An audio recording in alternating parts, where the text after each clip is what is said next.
for you niggas, no question. You would run a motherfucker high stepping. Hey, you never had a big enough weapon. Motherfucker never learned your lesson. I'm a 88 pack nigga. I'm a 88 pack nigga.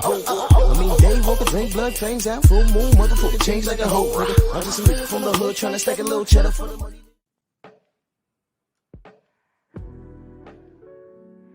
Yeah, buddy. Yeah, buddy.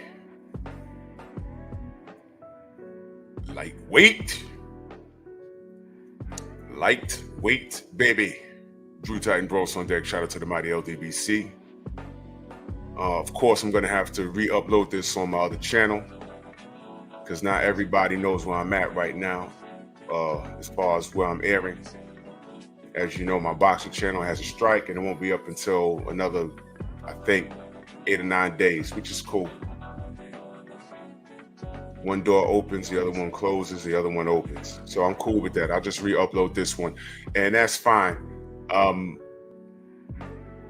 Whenever someone asks me what my problem is with so far these handful of fighters that I'm going to review that you see in a meme, and there may be a couple that I left off, this is going to be the video that's going to explain my position. So for you Johnny-come-latelys, for you people that don't know me and don't know how I operate, and you know, your favorite fighter pops up in my algorithm, this is the fight. This is the video that you are going to refer to when you say, well, what's his problem with this guy? I'm going to say it here. I'm just going to say, refer to this video because I'm going to get to it, all of it. There may be a couple of people I left off here, but it wasn't worth me speaking on them because they don't move the needle anyway. This is the video you're going to refer to. We're going to go run down the line. Everybody on this picture right here, everyone in this meme.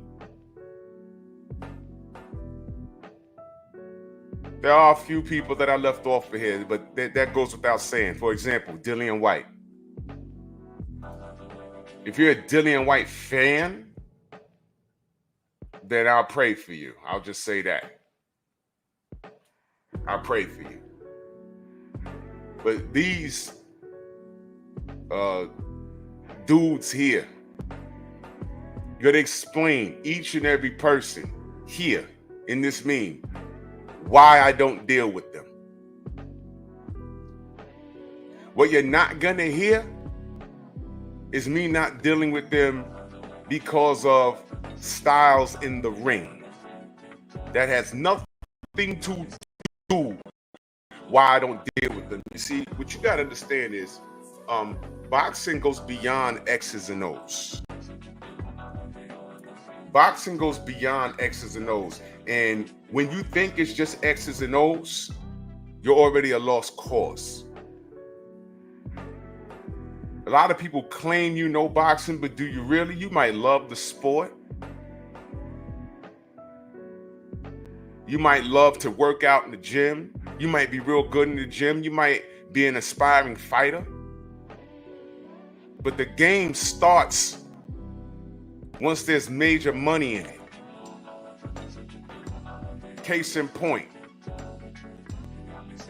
how many of y'all knew that Larry Bird was a premier trash talker? On TV, you didn't even see that man's mouth move. He barely had an upper lip. But when you talk to the OGs, they'll be like, no. Larry used to trash talk. You just ain't hear him. You just ain't see it. I was just watching a video of Vernon Mad Maxwell from the Houston Rockets. And he told the Michael Jordan story. He said, Michael Jordan tried to punk me. He hit me with an elbow, I hit him back. And we like nodded heads and the ref was like, y'all all right? I was like, nah, we good. And the refs went to him and said, nah, we glad you did that. Because Mike does that. A lot of things people don't know. It's deeper than just the game. Boxing isn't any different. You can talk now. You guys say you love the X's and O's, but I don't see y'all flooding Stormy's chat. I don't see you hitting the like button when Scrapbook Boxing puts out a video. He put out 2 bangers last night about 2 classic fighters that predates me and him. But watch this. He told the story, and guess what it involved in? Cheating in the sport.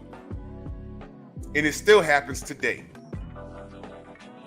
So with a lot of these fighters, I went from a place of concern. Okay, this kid is really good. I need him to be careful because of this, because of that. And I was told to shut up in a lot of these cases. Shut up. That don't happen. He's going to be all right. Right. So I'm going to walk it down because this may take a minute. It's going to take a minute. But this is going to be the video that I want all you brainiacs, you boxing big heads, you Tank or Shakur fans that want to fly in here. Oh, you just hating on Tank. And I tell you, I don't hide it. I hate the kid. But there's not a fighter on this page that I'm going to say I hate because of their style in the ring or because they have a rival that I like more. No.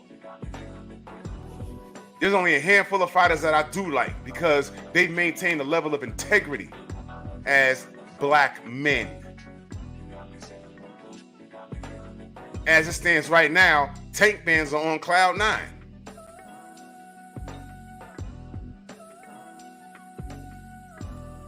But what happens when it turns into a thunderstorm and things start looking weird in that ring? And I'm telling you, it's going to happen.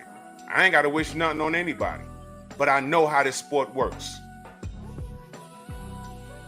And when it happens to him, don't come around me looking for sympathy. Oh, did you see that, Drew?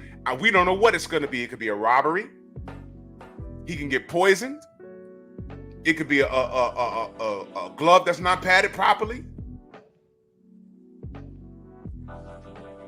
How many times you heard me say this is a dirtbag business? What do you think I meant when I said that? Between it being a dirtbag business, people getting cheated, people selling their souls. So let's take this journey. And I see the chat, man. Salute to y'all. Much love and appreciation. But let's get to this smoke. Let's get to this smoke. I'm going to start with the OG on this page, and that's Sugar Shane Mosley.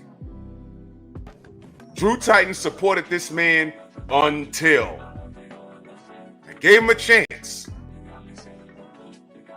But I supported him until fairly recently. Let's walk it down with Shane Mosley.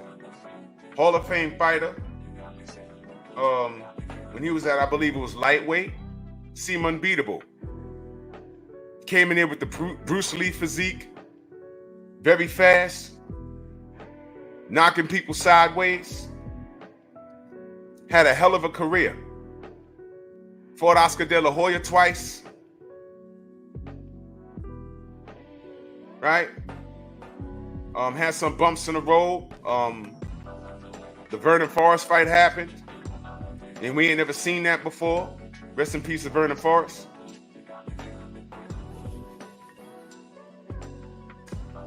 Then something came along called Balco. And what y'all might not remember, because some of y'all might be a little young, or maybe some of y'all wasn't into boxing. For the most part, people in my supporters, y'all remember this. He became the face of Balco as far as it pertains to boxing. And Shane lied on the interview. He lied. 1 minute later on, he says he didn't know he was taking cream in the clear. But in the interview, when he was asked, he said he knew he was taking. Shane, come on, bro. Come on, bro. Now, years later, in the midst of this Ryan Garcia thing, and I'm going to tell y'all, Ryan Garcia and a few other fighters are very relevant in this conversation because I'm going to point something out to y'all. In the midst of this Ryan Garcia situation, he starts bringing up Victor Conte. How did Victor Conte get involved in this Ryan Garcia situation? Because Ryan said his name. He had nothing to do with this. So this man jumps on Twitter and starts talking about, oh yeah, Victor, because he did something to me. He's shady. I'm like, Shane, shut up, sit down. Your time came and went. Your career's over. And with the Balco thing, you're lucky nothing worse happened to you.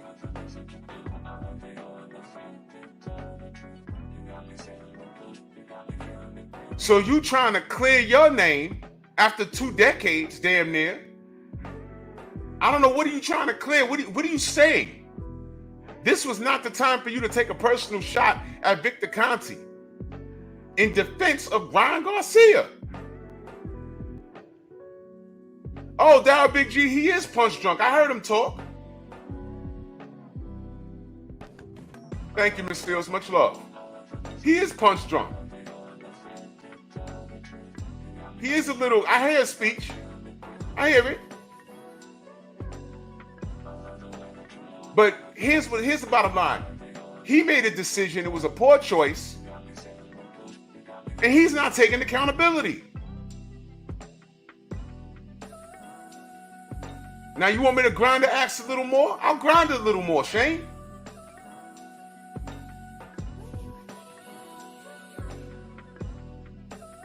You fought Oscar De La Hoya 2 times. You beat him 2 times. A while ago,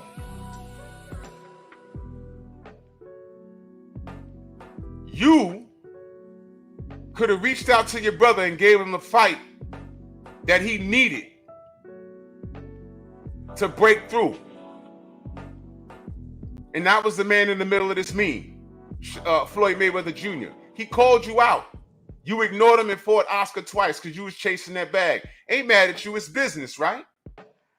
But what did you do when you was on the decline after the Vernon Forrest losses? You was barely a pay-per-view attraction. They picked you to die in the ring against Antonio Margarito. Shout out to Brother Nas. Rest in power to him. Steve Cunningham did a great tribute to him on Instagram. You should check it out if you follow him. You knock out Antonio Margarito, and then you pulling up on Floyd after you ignored him years prior. And what did he do? He broke bread with you. Something that you didn't do for him years prior. You really didn't deserve it, but Floyd was in a position where if he didn't fight you, they'd have called him a duck. Well played. But I guess it's business, though. I'm saying that you should have fought him in the first place. You beat Oscar once, in my opinion. I know there's money in the rematch, but you should have broke bread with your brother. You didn't do that. But you beat Oscar, and eventually I fought, but the difference was the roles were reversed, because Floyd really ain't need you.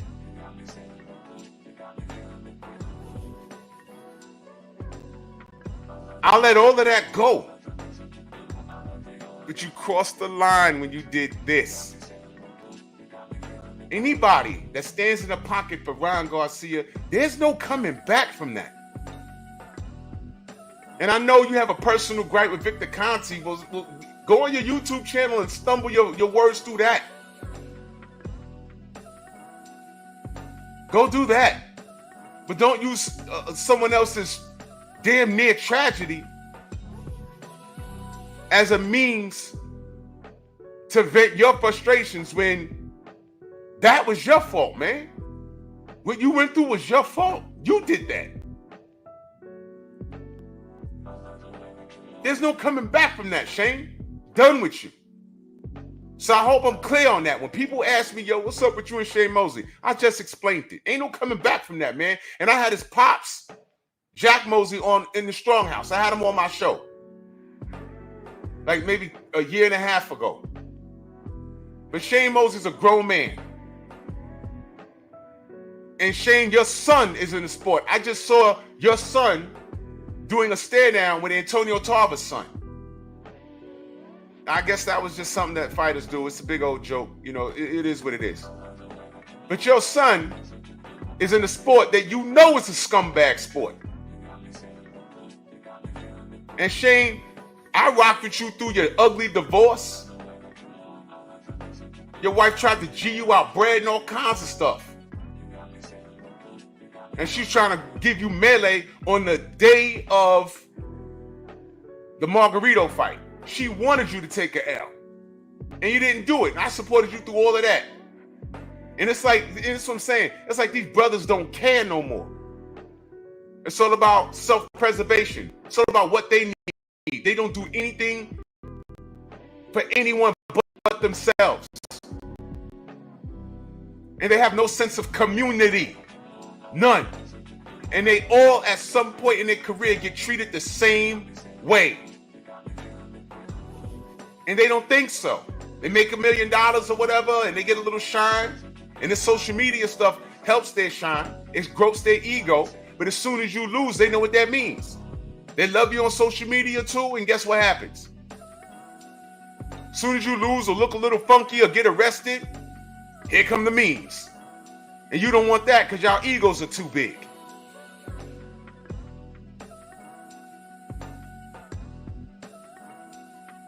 An example of that was, there was a year where there was a free agency in the NBA. And the rumors were, New York, the Knicks was about to get a whole lot of primetime players. I heard Michael Jordan was on the list, Reggie Miller was on the list, and I think Chris Webber. And they said, yo, they might be in talks. Or imagine if both three of those guys come to New York and they're playing with Ewing and Oakley and Mason, Derek Harper, John Starks is still there. And on sports radio out here, because there was no internet back then, on sports radio, they said it sounds good, but it ain't gonna happen. And people were like, why? The fans say, why? They say, you know what? We love our city, but we are the hands down the toughest city, the toughest fans to please. And when they're winning, they'll be the greatest thing since sliced bread. But the moment they lose a game that they ain't supposed to lose, back then, I guess the worst team in the league was like the Clippers. They said, let them get on there on the floor and lose to the Clippers. We're going to drag them for like 2 days. Make them wish they never came here. Because that's just how New York fans are. They said they ain't coming here because of the media. Now multiply that times 1,000. Now you have social media. Everybody, they don't need to call in no radio show and scream and holler at Mike and the Mad Dog back in the day. Out here in New York, Sports Radio 66, Joe Badingo. I used to listen. No, they get on their social media and they go in. And everyone shares those little funny streams and memes and stuff. And these kids today, they don't want to be victim of that. So they preserve that, which is another reason why a lot of us don't get the fights that we want. Well, all of us, we don't get the fights we want when we want them. See, Floyd just missed that era, but he understands it. Shane Mosley missed that era, but he understands it. And for him to have a personal vendetta over something that he had control of when he was in his prime. No one told him to take those narcotics. He did it. Victor Conte has nothing to do with this. He was minding his business. Only reason why people was talking about him was because Ryan Garcia. And then here he come because he has a personal gripe. Dude, you admitted you knew what you was taking. Was Victor dirty? Yes. He did his time. Did you? You ain't do no time. But you want to interview. It's on YouTube. We all saw it. They asked you, did you know what you was taking? You said yes. Years later, it was like, oh, I didn't know what I was taking. He's very suspect. What are you talking about? And here come Ryan Garcia. Yeah, see? Man, stop this crap, man. I don't deal with Shane Mosley, so now I've explained it. So now let's get to Floyd Mayweather, who is in the middle of that. There's a mixtape. You know, when people try and tell you, oh, Floyd ducked people in his division. No, that's an absolute lie. He did not. There's a mixtape. When he was on Top Rank, he called out every name that was a name in the 90s, in the early 2000s, before he became a free agent and went over to the PBC, went to Al Heyman. So I never let anyone tell me that Floyd ducked his contemporaries. He never did. His contemporaries ducked him. He called out Acelino Freitas. He called out Joel Casamayor. He fought Jose Luis Castillo. They thought he lost the first fight. He ran it back immediately. He fought Diego Corrales. What y'all don't remember is Diego Corrales was a knockout artist. He was tall, lanky. He was knocking the crap out of people. He called out Prince Nassim Hamed. He called out all these guys. He called out Shane Mosley and Oscar De La Hoya. He called out the winner, and they ignored him because at the time there was no money for him. He was with Bob Arum, and Bob Arum may say this is the best thing I've seen since Ali and Sugar Ray Leonard. He ain't say that about Floyd Mayweather, and he had it. He left him, bought out his contract after he beat Arturo Gatti. I think that was his last fight with Top Rank, and by the way, he was the B-side in that. He whooped Arturo Gatti, rest in peace to him. Whooped him in Atlantic City. And then his career took off. Then he started talking crap. Then he became Money Mayweather. And we loved it, and we protected this man. He was met with all kinds of racism, and it was crazy. And we was on here, and I wasn't doing content at the time, but I got active in the chat because the attacks on Floyd Mayweather became very racist. They put the silhouette of his face on the Kentucky Fried Chicken bucket, and it was all over YouTube. And it became a war on racism, and it was all because of him versus Manny Pacquiao. Manny Pacquiao ducked this man for damn near 5 years. Lying on him and everything else. And while we wanted to fight, what was happening? We're getting called monkeys and N-words and everything else. We stood in the pocket for this guy. He didn't have to fight Shane Mosley, but he did it. So I was money made all the way, out of principle. Because I'm on code. Out of principle. Stuck in the pocket for this fellow.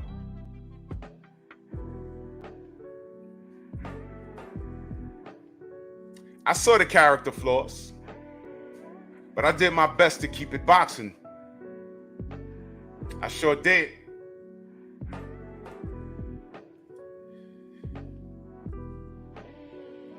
Fight number 50 was Conor McGregor. No, I'm sorry. It was Andre Berto. Fine. Now, he was supposed to fight Andre Berto because they say he don't fight black fighters. That wasn't accurate. Berto lost to Victor Ortiz. I call him Victim Ortiz, not Victor. So Berto dropped the ball. He lost because Floyd was at that fight and everything. And Berto lost. Okay. He fought him, fought him anyway. I wanted to see Keith Thurman. But Floyd was in a position where he did what he wanted. He did just that. He ain't fight Keith on the way out. He fought Berto, retired, but pretty much passed the mantle to Canelo. And that ideology where a black fighter has to fight a Latin fighter to make money and reach that upper echelon in his career, that ideology, which is outdated and it's not true, he passed that on or tried to pass it on to the people the young men that he worked with. And I always thought it was BS. So fast forward to today. Floyd has done several things, and I don't have enough time in this show to prove to the audience, the boxing public, that he's a piece of trash. He's uneducated. He has no self-awareness and a ton of self-hatred. From saying all lives matter to dropping millions of dollars in Gucci when we are actively protesting Gucci. The POS just simply did not care. Did not care. And got on his social media, says, he made it into a rhyme. What did he say? I don't protest, I invest. And he was wearing Gucci. I said, what are you doing? What are you doing? You say nothing about Tamir Rice. You say nothing about Philando Castile. Mike Brown, but you stood there and said all lives matter.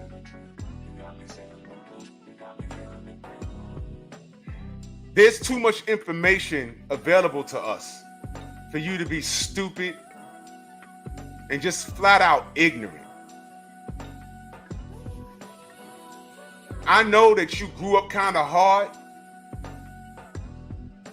and you got personal gripes within your family, your mama being on drugs and your father selling her the drugs. I understand all of that. That's something that with all your money, what you should have did was go to family therapy instead of the strip club and buying up all these chicks, because that's not gonna make the issues go away. It's not.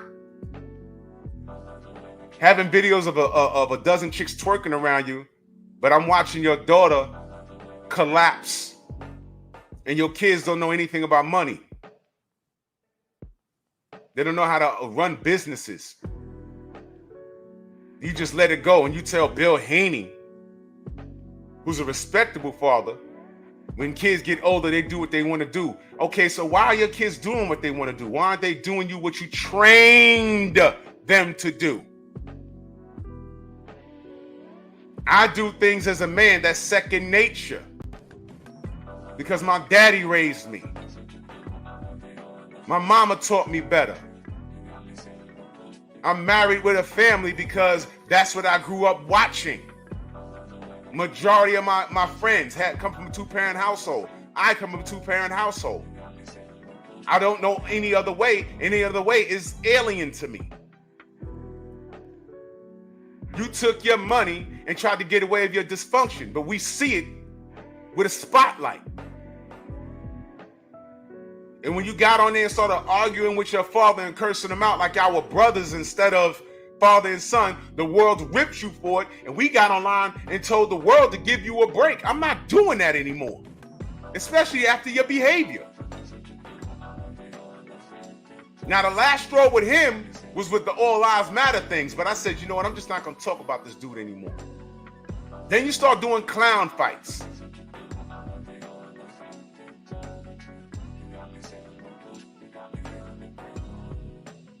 And then get a hold of these young guys, right? And by the way, this man is far from perfect. And if y'all pay attention to detail, he told you what time it is.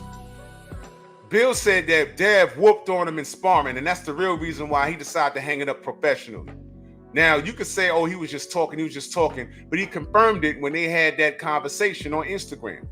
Bill, I'm undefeated under the lights. Oh. Like when Cameron asked you, hey, man, did you tell Ryan to come in 3 pounds overweight? And he said, well, I'm going to say this right now. There's certain things that I can't say because the New York State Athletic Commission, they could sue me. Yeah, you know what you didn't say, Floyd? You didn't say no. I didn't do that. You didn't say no. So absolutely, I think Devin beat your face in. It made you say, you know what? If these kids are running around now, I better get out the game. Good choice. Good choice. Prior to that, there was a rumor of some kid whooping on you and busting up your eye when you was in camp. Turns out that was who? Errol Spence Jr. But prior to that, that white boy done whooped on you, and that video's on YouTube. Y'all know who I'm talking about? He was on the show. Y'all know who I'm talking about? Put his name in the chat. He was on the show. That white boy whooped on you. Huh? Yeah. But you undefeated under the lights. What did Bill tell you? You're not undefeated in life where it counts. There you go, Rick. And salute to Paulie Spatafora. Friend to the Strong House. He's been in the Strong House too.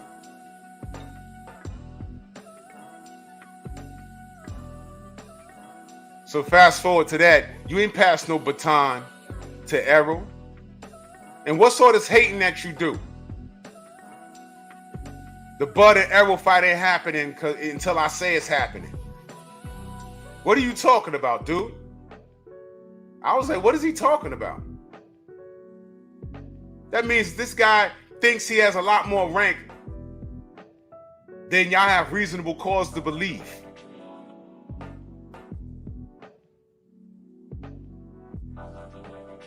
And he thought he could stop that. And he didn't. But why are you trying to stop that fight anyway, man? What are you doing?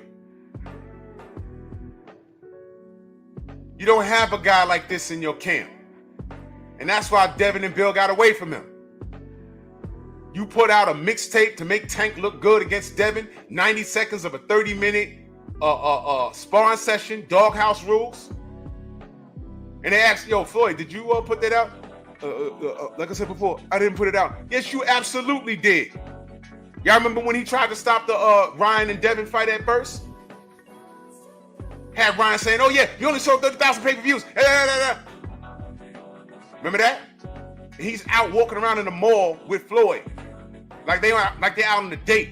Like they're out on a date. Like they're out on a date. Like they're out on a date. Like they're out on a date. Like they're out on a date. When I do that, I do it for a reason. They were out on a date, y'all. And yeah, I'm going there, y'all. Y'all don't know this business like y'all think y'all know this business. There's a lot of suspect broken wrist stuff going on, and y'all can ignore it. But I know what I'm looking at.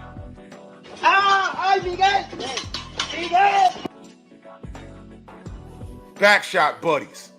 I totally believe it. Floyd, Oscar, B-Hop, all that. Bathroom B-Hop, all of that. It's right in your face. It is right in your face. Deeper than boxing. Yeah, they're going deep, all right.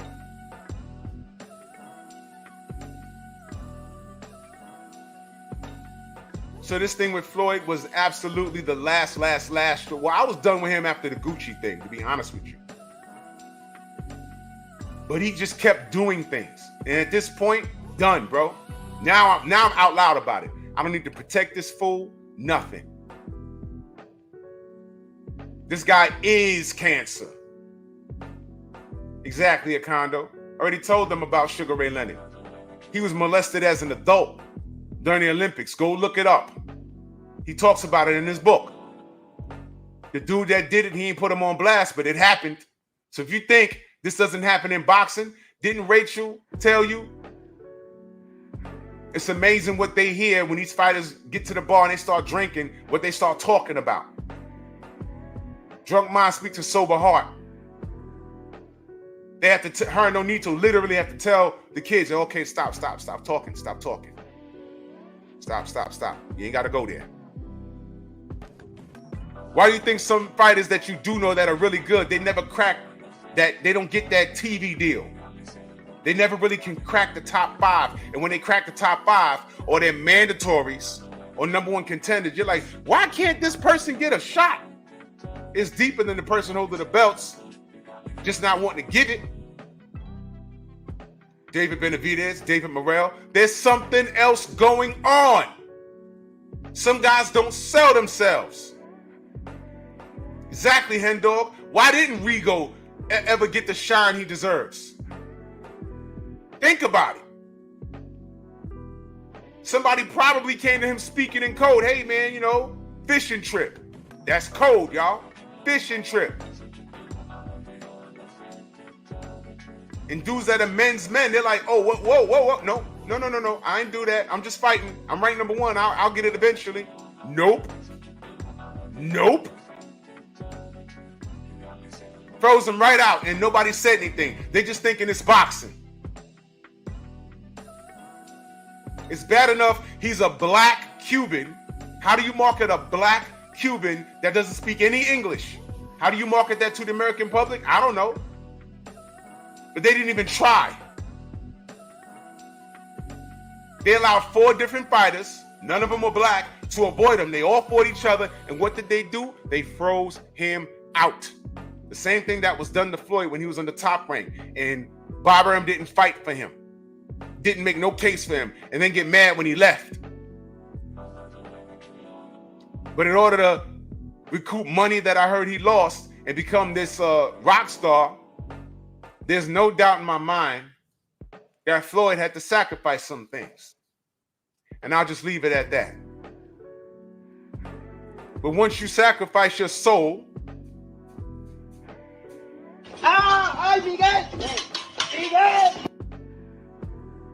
you become a slave to their rhythm. Shout out to Grace Jones. Which means now that you sold your soul, you ain't got to worry about a dime in your life because we got you. But you got to do what we tell you to do. And hurt people hurt people. Hurt people hurt people. So now he got kids coming up underneath him that he sees a lot of him inside them. And what do you think he's doing? He's trying to stump them along the way. Why do you think he had to stay with the kids that are leaving him? It was all fun and games when Bill and Deb was going back and forth with, really Bill and Floyd was going back and forth with each other over this Ryan Garcia stuff, right? All fun and games, right? But when he turned his attention to Tank, it wasn't funny no more, right? This is what he does. Why do you think Shakur Stevenson didn't, out of the Olympics, didn't go to Floyd? He could have went. I remember when he was asked, why didn't you go to Floyd? And he said, it seems there's a lot of talk over there. There's a lot of talk. I said, that is weird he said that. Okay, we'll see how it plays out in a few years. And look at where we at now.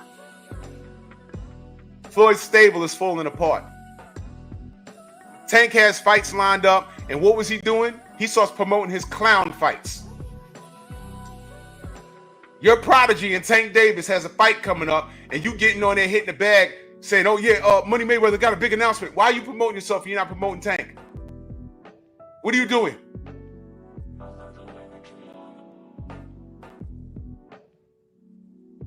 I stopped dealing with Floyd Money Mayweather. Hey man, you don't need my help, dude. You're Floyd, right? They're calling you Chicken Floyd. They're calling you all kinds of N-words and we online dealing with that. You were N-word, you were ER. And you were ER for defending him. I stood in the pocket for you because it was the righteous thing to do. And look at what you did to the people around you. And look at how you treated your black people. And I don't care what you say. People say, oh, these are not my people. Yeah, all right. We ain't your people until the big one happens. Right before the Cotto fight, you got into it with an NBA player and your baby mama. You were seen hopping a wall to get away from the situation. And they locked you up on some BS. It was BS, but they got you. Right after you beat Miguel Cotto, you went and did a stint in jail.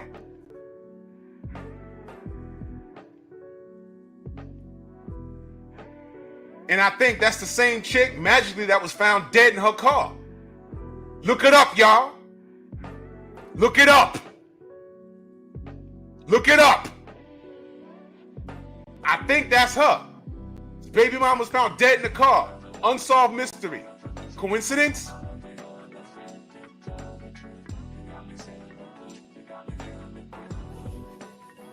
That really happened, y'all. She's dead. That happened. I'm not making that up.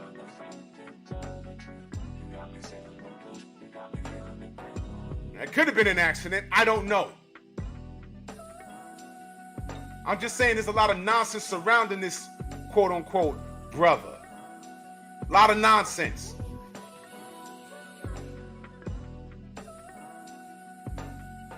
Devin loses, and you reach out to Bill for what? Y'all didn't even have to have that conversation. Bill was on his live stream, and you came in under a ghost account and did all of that. Like a girl. Wanting attention like a twerking girl. Look at me, look at me, look at me. You could have called Bill on the phone, man, and had that conversation. Y'all could have to have that argument for us to see. But oh yeah, this is a man. This is a man, and salute Sean. This is a man that cursed out his father. And the world saw that. You gonna tell Bill, oh, you look like you needed my help last night. Yeah, with friends like you, who needs enemies? You also told Ryan to come in 3 pounds over. Ryan told on you. Why would you do that, Floyd? Why would you do that? You got a personal gripe with Bill? Fine. We understand he's a better father than Floyd Sr. was. But what that got to do with Devin, man? Devin didn't do nothing to you, or did he? He whipped you behind in sparring. That's the word. And you didn't say, oh, Bill, that's a lie. You didn't say that. Just like you told Cameron, there's things you can't say because you can get sued. You didn't tell Cameron no. Did you tell, Cameron asked you, did you tell Ryan Garcia to come in 3 pounds over? You didn't say no, Floyd. You walked us around the block. I said he did that. Okay. I'm done with this dude. So anyone who asks me, yo, man, what's your problem with Floyd? Refer to this stream. I'm going to have to upload it on Drew Titan LLC. I'm going to re-upload this. So that's my problem with Shane Mosley, and that's my problem with Floyd. I don't deal with these dudes. And I'm going in order here. Next on the chopping block is Anthony Joshua, cheesing back there. Perfect picture for him. Super cooning and buck dancing, British style. I would prefer to him to wear white gloves and a top hat and smile like that 24 hours a day, 7 days a week. Here's my problem with Anthony Joshua. I'm going to tell you the exact moment where he lost me. What y'all don't know is that we supported this dude for a long time. We supported AJ for a long time. All we wanted was him versus Deontay Wilder. We're going on like damn near 7 years ago now. He's a black person from the UK. They were convincing us that he was the next Lennox Lewis. I said, great. We got a heavyweight over here. There's a black heavyweight over there. I'm happy for that brother. We happy for our brother over here in Wilder. Oh, snap.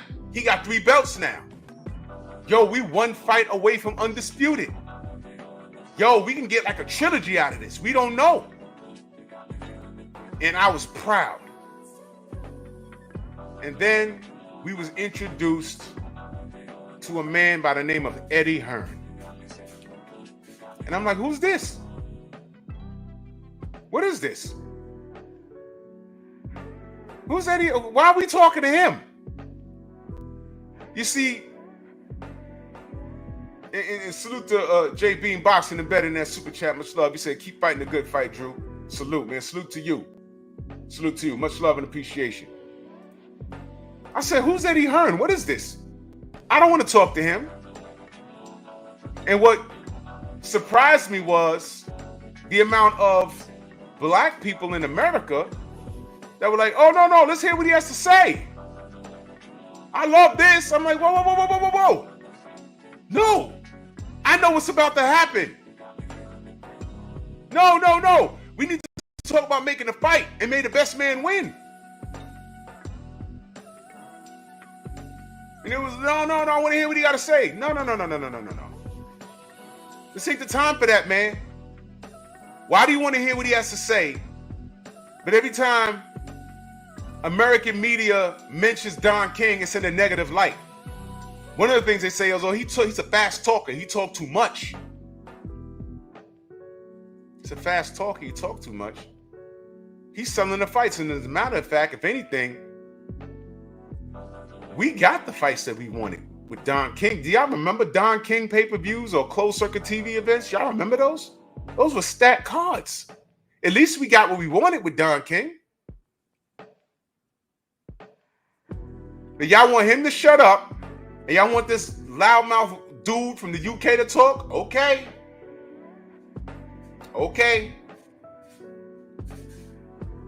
He gets on there with his shades on, and he starts talking. He did everything that I knew he was going to do. And one thing I knew was, I said, we ain't getting this fight, man.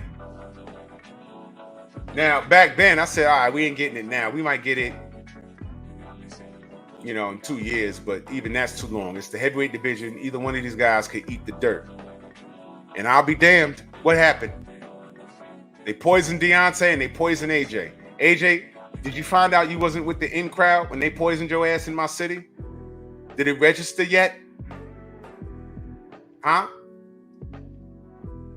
But I'm going to tell you when AJ lost me. It was right before they poisoned him against Andy Ruiz.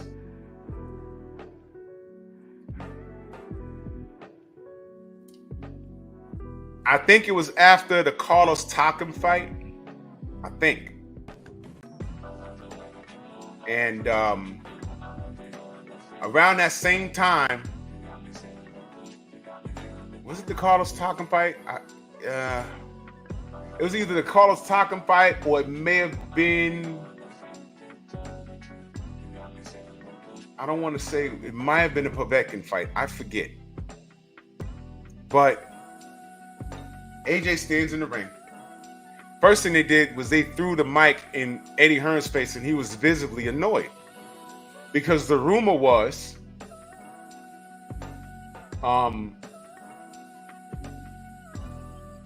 Deontay was supposed to show up and get in the ring and have a stare down. And Anthony Joshua, when asked, hey man, the rumor is Deontay's gonna come here and get in the ring and stare you down, and I'm not kidding, do the research. AJ said, well, I don't know, there's no need for him to do that. If he tries to come into the ring, we'll call the police. I swear to God he said that. I'm not kidding. Not those exact words, but he threatened law enforcement if Deontay showed up and tried to get into the ring. That's what he said. I'm not kidding. I did a meme about it. Shawa, you remember that, right?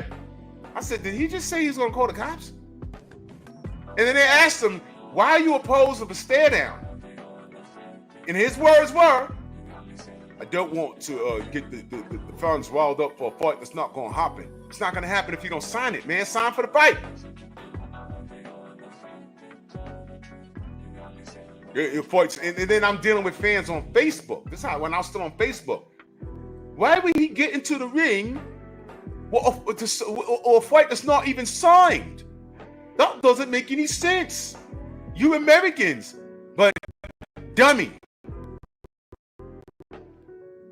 Vladimir Klitschko got in the ring with him and did a stare down. Nothing crazy. They did a stare down. And that fight wasn't even signed. They stared each other down and got the business done later. So I didn't even want to hear that. I didn't even want to hear that. I was like, man, you guys are liars, man. He just did that with Vladimir Klitschko. A fight that I rooted for him in. When he got dropped, I'm in my living room. Get up, get up, get up. Because I knew what that meant. He got up and stopped Vladimir. And I said, that was brilliant. So now you don't want Deontay Wilder in the ring because, you don't want to get the fans riled up for a fight that's not signed. You just did that with Vladimir. That really happened, y'all. I'm not making that up. They did the stand down and then they got the paperwork done. But why Eddie Hearn was mad was because they thought Deontay was coming over there and he didn't go. Because you know who else was there? Dillian White. And y'all remember when, Eddie Hearn, Dillian White is his lapdog. Oh, in order to get to AJ, you have to fight Dillian White first. He's putting together this game of death style of tournament for Deontay Wilder to get to Anthony Joshua. You got to fight Dillian White. And then as soon as Deontay knocked out Dillian White, it was going to be Carlos Takam. And then he would have pulled Joe Joyce out of the ether. That was the plan. Y'all remember the zone fiasco? We have $100 million for you. D went to the meeting. Lou DiBella at that time was working with if I'm not mistaken, he was working with them to some capacity. He set up a DAZN meeting behind Deontay's back. But somehow Shelly Finkel, that was a violation of the agreement. And Shelly Finkel, I gotta talk to Tay. I think Shelly Finkel fired Lou DiBella behind that. Because he tried to go behind their back and, hey, DAZN, I got you the meeting of the minds. I'm the real estate agent of this boxing thing. Cut me a personal check. And I think Shelly Finkel was like, nah, get out of here. You're fired, dude. But D went to the meeting. They said, we got $100 million for you. And I forgot how many fights. Maybe I think it was probably 3. And all Deontay asked was, is AJ part of the deal? It said, well, no, but we got $100 million. You can fight this guy. They said, is AJ part of this deal? Well, no, but we could get you these 3 fights. And is AJ a part of this deal? AJ fought on DAZN, but he was a matchroom fighter. They wanted Deontay to sign exclusively to DAZN so he could be stuck there fighting a bunch of bums while AJ went on to do other things, and they could accuse Deontay, oh, you took $100 million. It's $100 million duck.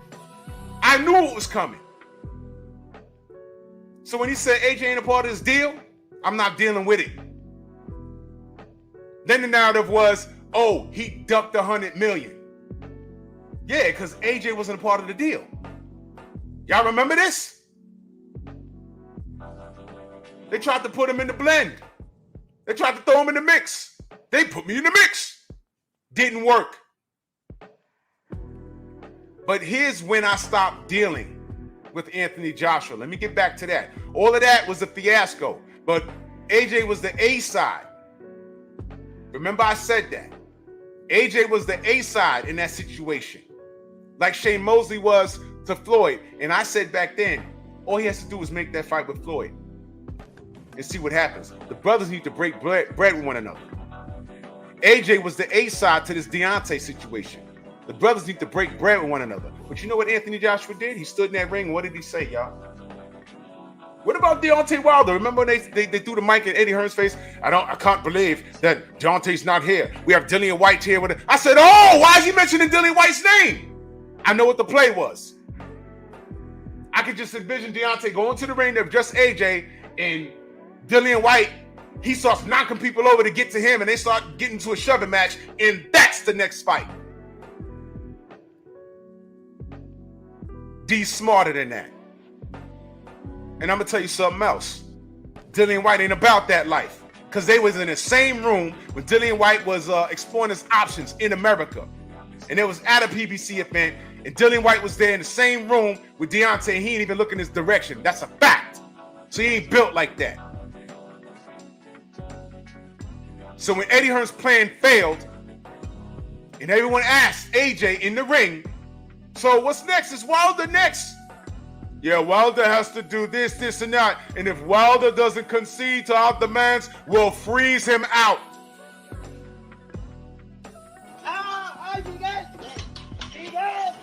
You fairy. When he said those exact words, I said, I'm not dealing with this dude anymore. Do y'all understand? A black fighter telling another black fighter that I will freeze you out? That is blasphemous. You might as well have said, your mama. You might as well have called them the N-word with the hard ER. You might as well have taken a whip and gave him 30 lashes on his back. Black fighters are not supposed to do that to each other by way of principle. The black murderers roll. Well, a bunch of black fighters that were frozen out. They had to fight each other, but between all of them, they fought 108 times or something like that. Ask Scrapbook. Go to his channel. Those are fighters that never got a legitimate shot because they were so good. But to make a living, they had to fight each other. Go watch Champ Size documentary.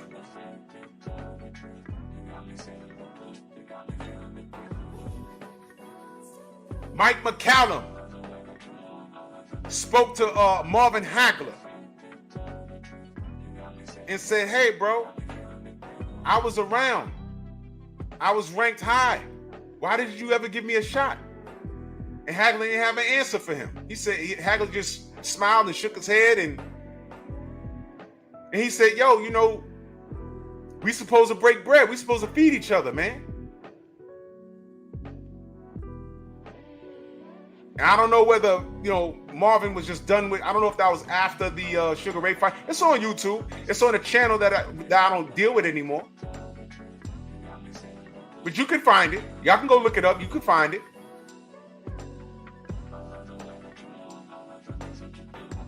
These guys are supposed to help each other eat out of principle because there's a black murderer's row. You see why I say history is important? And here's how things come full circle. Here's what happened to AJ. Well, we saw what happened to AJ in real time. You froze Deontay out. They eventually took a belt off of you. They took your O. They put you in a position where you lost to Usyk twice. Now people don't trust you to hold anything. You're about to fight Danny Dubois. The word on the block is he sparked you in sparring. He's not scared of you.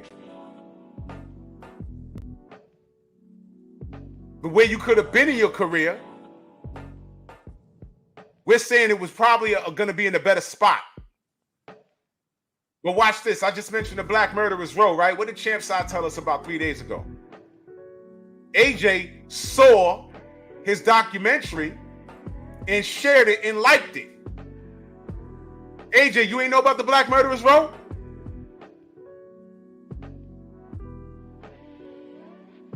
Where did you get that term freeze out? Do you know the history behind it? You see why I say words are important? You can't just run around and say stuff.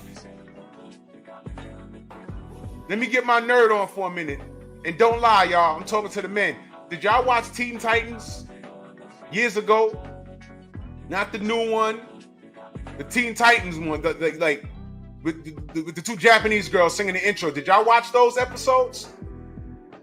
I did. There was an episode there was mad gems in that cartoon. That's why I watched it. There was an episode where this intergalactic hero came to their planet to help them do something. And he was this big old Captain Kirk superhero, and they all looked up to him. But Starfire didn't really like him. And we trying to figure out why she didn't really like him, and she was all depressed around him. And he had a word for her. He kept calling her Trock. Hey man, good job, Trocky. Hey, Trocky. Hey, good job there, Trocky. And then Cyborg, when she did something during the mission that was good, Cyborg said, hey man, that's a good job there, Trocky. And she blew up at him. You don't call me that. And he was like, whoa, what's the matter? What's that? What does that mean? She said nothing and then walked off. And then at the climax of the episode, he started digging into her and she's just standing there looking depressed. Robin had to step in. I forgot how it went, but he had to step in and say, yo, whoa, what's going on? And she was like, he calls me Trocky, but y'all my friends. Y'all not supposed to call me that. And Robin says, what does that mean? She said it means nothing. It legitimately meant you're nothing. She told Cyborg that. And I'm watching. I said, I don't get it. Why didn't she just tell him what it meant? She said nothing and then walked off. No, it really meant nothing. That man, an intergalactic superhero, Eddie Hearn, used that word so much that they just thought it was a compliment. But he, with her species, wherever planet she came from, he referred to them as nothing. Derogatory statement. Trocky.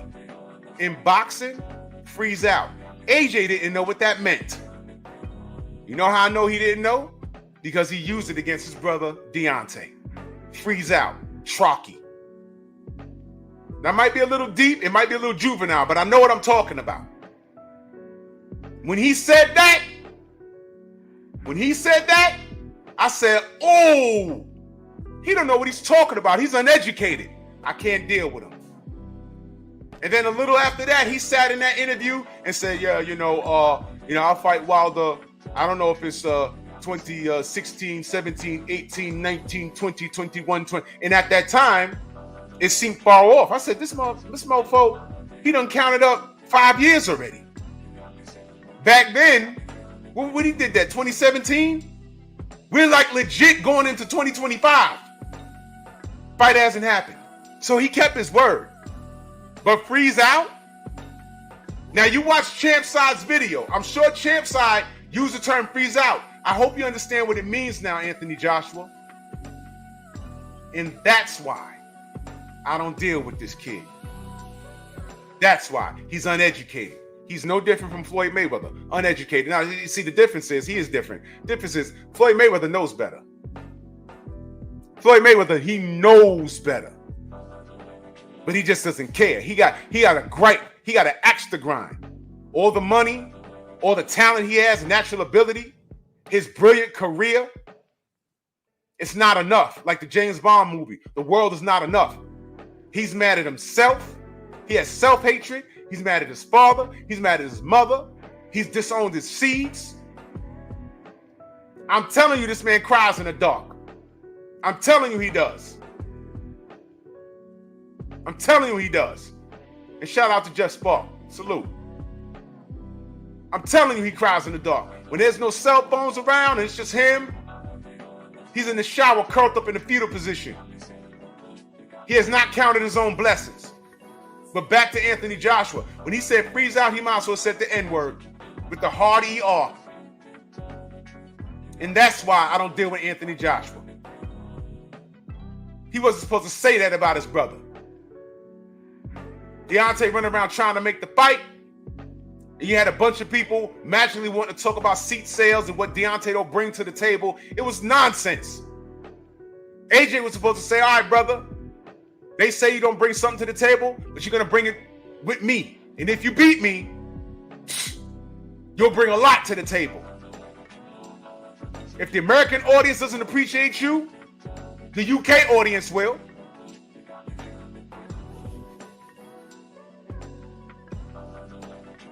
These boxers can't walk down the United Kingdom street without getting swarmed. AJ, Shannon Briggs couldn't. David Haye can. Deontay Wilder can. They view the sport a little more serious than we do. I'll give them that. But for the lies, they allowed the lies for this guy. All manufactured by Eddie Hearn. But I expect that from Eddie Hearn. He's a promoter and he's a devil. That's just what it is. So I expect him to do exactly what he did. But AJ, you played into it, man. I can't forgive you, bro. I'm done. That's why I don't deal with you. Now, mind you, so far, the 3 fighters I spoke on, did I say they were trash in the ring? Did I say I don't like them because of how they fight? No. This has nothing to do with style in the ring. It has nothing to do with it. This has everything to do with behavior. And I'm sorry, I'm at an age where I look at things like that. This is called character or lack thereof. These are dudes that I wouldn't want to hang around with. These are dudes that I don't want to sit in the lounge with and just talk about life. They're incapable. And I don't trust them. Keep these N-words from around me. Now let's go to the Charlo brothers. Now we're getting into a point where some of these Johnny-come-latelys are just now getting into the sport. I'm talking about the fans. Jamal Charlo, let's start with him. I stood in the pocket for this fool. Canelo Alvarez ducked him. They invented statuses for Canelo to duck this dude. And nobody cared. Nobody cared. He was the victim in this, and nobody cared. And give me a minute. Shout out to NHB Originals in that Cash App heavy. Salute to you, brother. The Audacity Podcast. Paying my tuition for the wisdom and game. Am I wrong for not feeling Shakur after flying that Puerto Rican flag? No, you're not. We're going to get to him in a second, good brother. I felt like that was a spit in the face to his black fans and his grandfather / coach. It sure was. And I'm going to get to him in a minute. Because people hit me up behind the scenes. And salute to you. people hit me up behind the scenes, and they thought that I was attacking him because he was biracial. I had it out with one of my brothers on my live stream. But his argument came from personal gripe, and it came from another place. But we ironed it out, and it's all good. But it had nothing to do with him being biracial. It was the convenience of it. But we're going to get to Shakur in a second. Jamal Charlo was frozen out of a situation. He was supposed to get his shot at Canelo Alvarez, and they invented a franchise status and kept him away from Canelo. Kept him away. Right? And we went crazy. Now, the same cats that were telling me AJ don't need to fight Wilder for financial reasons. And I'm like, I don't care about the finances. The fight just makes sense. Those same people stood in the pocket for Canelo doing what he did. And I said, man, you guys aren't supporters of the sport. You guys are fans. You guys want to sleep with these guys, man. You guys are just different, man. Right in the poop shoe. So once I understood what I was dealing with, I eventually got away from the Facebook boxing groups. So there's a bunch of lunatics, like the trolls in the chat. They're all on Facebook in these groups, doing the wrong thing. So Jamal, he didn't force the issue. He didn't force the issue like he was supposed to. But he had a lot of smoke for people that supported him, like Blue Blood. And I don't care if it was Jamel or Jamal. It's one and the same. Don't care. I don't care. Talking about you gonna slap my brother Blue Blood, I promise you, you wouldn't have got that off. These dudes are brilliant boxers in the ring. Street dudes, y'all are not. Trust me, I promise you, you wouldn't have got that off. Especially if I was standing there. You wouldn't have got that off. I promise you. You know how I know you're not built like that? And I don't care if it was Jamel or Jamal. They one and the same. When you see one, you see the other. Yeah, Hendog, he absolutely said that. He told people to unsubscribe. I think that was Jamel, though. But it don't matter. It don't matter. They one and the same. I look at them the same way. They're twins for real. They probably got the same fingerprints. He was telling people to unsubscribe, all because he misheard something.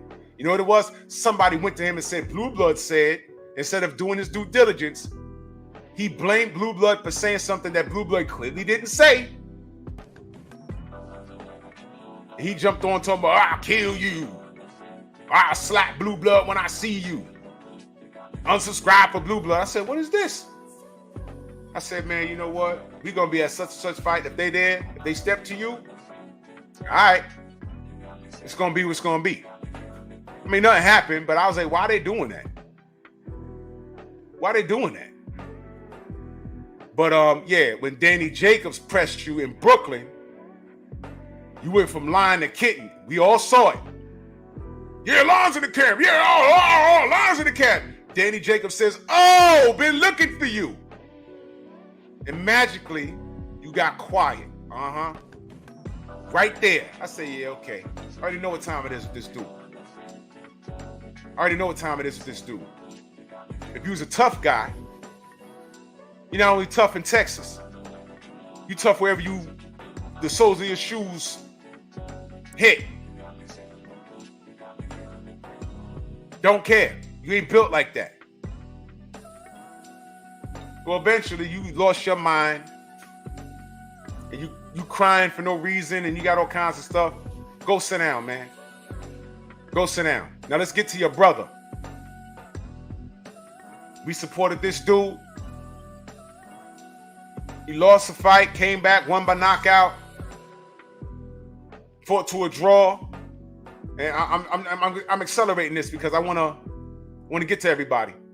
Fought to a draw with the Argentinian, won by knockout. We stood in the pocket. You at the press conference chanting USA. But the USA chants was, matter of fact, nobody got your back with the USA chants. It was drowned out by the Argentinian fans that were there. They told you nobody even wants you here. We stood by you all of that, through all of that stuff. But here's the thing, and I brought up that fight for a reason. You're chanting USA, nobody got your back. You was drowned out by Argentinian fans, and the American Argentinian fans told you nobody even wants you here. I did a little short video about that, and I looped it so y'all could hear it. Because the women that said that had an American accent, which means she was born in America, but her parents or grandparents are from Argentina. Chick, you're American. And you let that woman that claims Argentina, but she's American, tell you to your face, nobody even wants you here. She didn't mean the venue. She meant the whole country. She knew what she was saying. So I looped that, hoping that someone sent that to you. So you as a black man know what we're dealing with here. You can ignore racism and say, oh man, you know, what's up? Yeah, man. Yeah, you keep telling yourself it don't exist. I know what goes on. You got the knockout, we celebrated.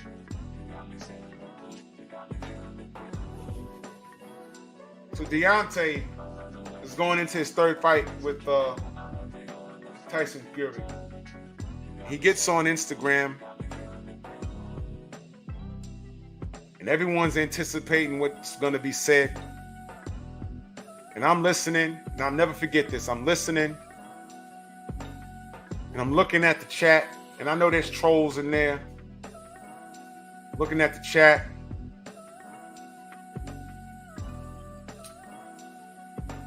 And I see Jamel there in the chat.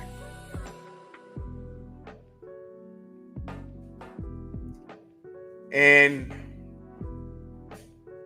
yeah, I liked it when he went in on Carpenter too. I did. And after all of that, he's in the chat with Deontay. Well, Deontay's doing an interview with Showtime. And I see Jamel in the chat, and I'm like, that's really him. First thing he says is, it's not about race. I'm like, is that really him? It's not about race. And I'm just reading. Race don't matter. Skills pay the bills. Y'all remember that? And Deontay didn't even say anything racist. He said, yeah, you know, people got a problem with me, you know, my style of fight, my chocolate skin. And you remember they shot a buzz, they zapped the live. Y'all ever heard Champ Side scream, wow, they cut him off? You remember that? That was over that. Did y'all know that? When Champ Side plays that soundbite of him talking about, wow, they cut him off. That was over that. As soon as Deontay said they got a problem with my fighting style, when they see this chocolate skin, they zap the feed.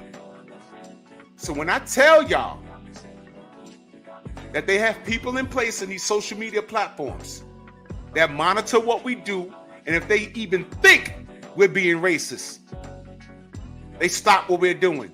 Y'all thought we was playing?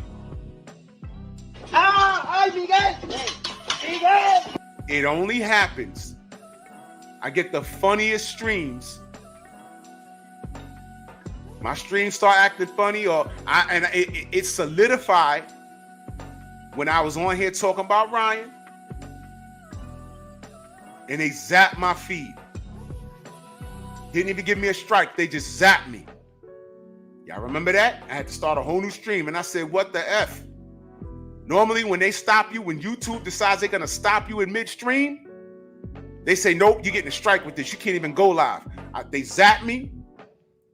People start texting me, what happened? I said, I don't know. Let me see something. I uploaded a new live, and I said, okay, I'm live. You can't stop me.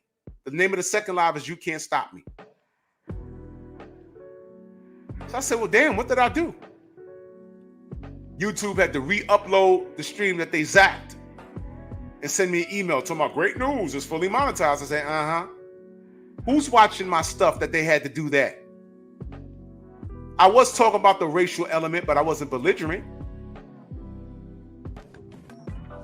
Oh, well, AI states if you're in violation. Okay, well, I wasn't. So is AI wrong? Oh, after AI, it goes into manual review. It does? So it wasn't the AI. Somebody was manually reviewing my things. And I got so deep on the Ryan Garcia Protection Agency, they zapped my feed. Why do you think? I say it's somebody from the broken wrist community out there in California, San Francisco to be exact, that is paid or just took it upon himself with his rainbow flag hanging over his futon to watch what I do whenever I do it. As soon as I get into telling the truth about the favors for flavors in boxing, this dude, and I use the term loosely, gets offended and starts zapping my feeds and not allowing full monetization on my videos. Now do you understand the, and of course, it only happens when I'm talking about Ryan Garcia or Canelo Alvarez. So two things I strongly suspect. Number one, the person's Latin. Number two, he's a part of that broken wrist community. Do y'all understand Miguel now? Miguel! I'm not cursing. I can't even deny or confirm that it's true. I can't. But it's awfully suspect, ain't it? Miguel! Y'all understand it now? I'll explain it again when I get back to my bigger channel. It's okay. Yeah, JDM, that was the one. It's some broken wrist dude that speaks two languages. Let's just say that, because we got to be careful. So what I've done is I've systematically disarmed them. You notice I've cleaned up my language. There's certain sound bites that you're never going to hear again, but I'm telling y'all, if y'all want me raw and uncut, I'm going to be on Rumble soon. I'm going to be on Rumble real soon. Y'all can follow me over there. Y'all can follow Reef the Watcher. I'll be raw and uncut over there. But there's certain sound bites that I'm no longer going to play on this YouTube platform. True Boxing Night, salute. So y'all understand Miguel now? I'm throwing jabs at them. Miguel! Stinky walls, stinky brown painted walls. That's who's watching our material. But let me get back to what we're talking about here. So Mel got in that comment section and said that, and everyone in that comment section, even some of the brothers and sisters that we knew, started adding Mel. Like, Mel, what are you talking about, man? And here's the mind F. These two fools was in my city and went to a gym, and something happened in the gym, and they claimed racism. They claimed that they were being treated unfairly due to their race. So how dare you, in the sport that you participate in, cry about racism? Either it exists or it doesn't. Skills pay the bills, but you fought to a draw. Skills pay the bills, but you lost a fight in the ring. What, you lack skills that night? What happened, man? Or are you jealous of your brother Deontay because all y'all say he has is a right hand, and he's not the heaviest of guys, but he has one of the most feared right hands in boxing, probably the most feared right hand in boxing history, at 215 pounds.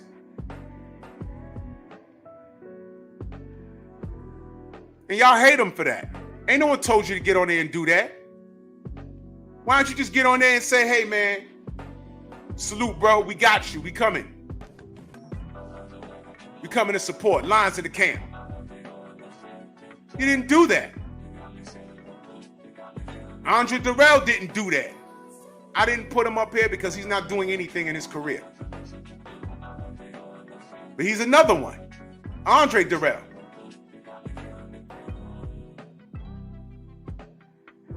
What are you talking about, dude? You know what you did, man. So you're going to cry racism in my city. And by the way, that same night that Danny Jacobs stepped to you and sunned you, you went to a club that night, put your purse down. I'm not kidding. This is a true story. This dude put his man purse down, and one of those chicks in the club lifted the purse, had like $20,000 in it.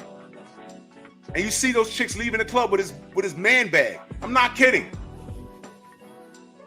That really happened. You got robbed by some chicks. I mean, they got caught, but come on, man.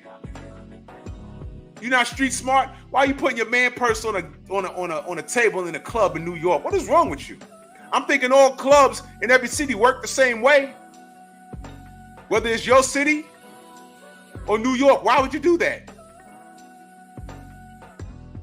These guys aren't who you think they are. That's not streetwise at all. You're fake.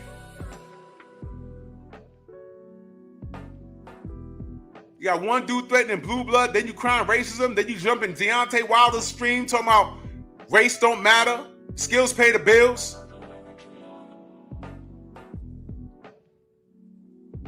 You punching Transformers in the face, y'all know what I'm talking about.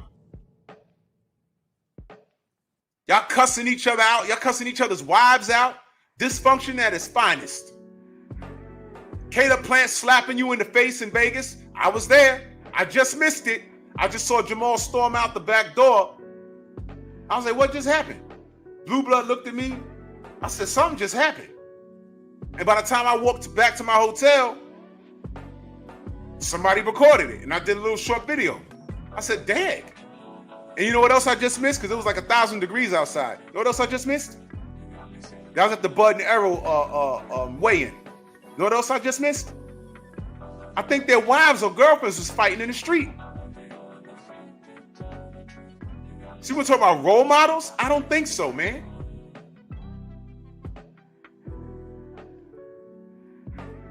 You calling out David Benavidez, then when he responds, then you say, oh, well, he's at 168. I'm at 160. Huh? But both of y'all jumped at the chance to tap dance for Canelo Alvarez. I just told y'all who the Charlos really are. Oh, and by the way, here's the big one. I don't care about the Canelo thing, because I already know what time it is with these fools. The big thing was, and I did a live about this, when Deontay finally responded to them, y'all remember what they said? Well, I don't know why he talking to me. Lines in the camp. I got shooters. You got shooters? You see? And when other ethnicities hear you say that, they hear you say that. I never heard Marco Antonio Barrera say that to Eric Morales, and they hated each other. They hated each other. They threw hands at stare downs. You saw it. I never once heard them say each other that they were going to take each other's lives by way of a firearm. Never heard that. You say that about D, you invade his chat, had nothing to do with you, didn't support him, you disrespected him, and then when he responded to you, your response is, I got shooters. You's a sucker, man. And after the I got shooters comment, I still forgave you and supported you, Jamel, when it was you fighting Canelo Alvarez. I went to the presser and everything. And I said, maybe this brother's waking up now. Maybe, you know, he was still having a touch of immaturity. And the answer is no. See a fool, play a fool. I'm not no fool. I'm done with these dudes.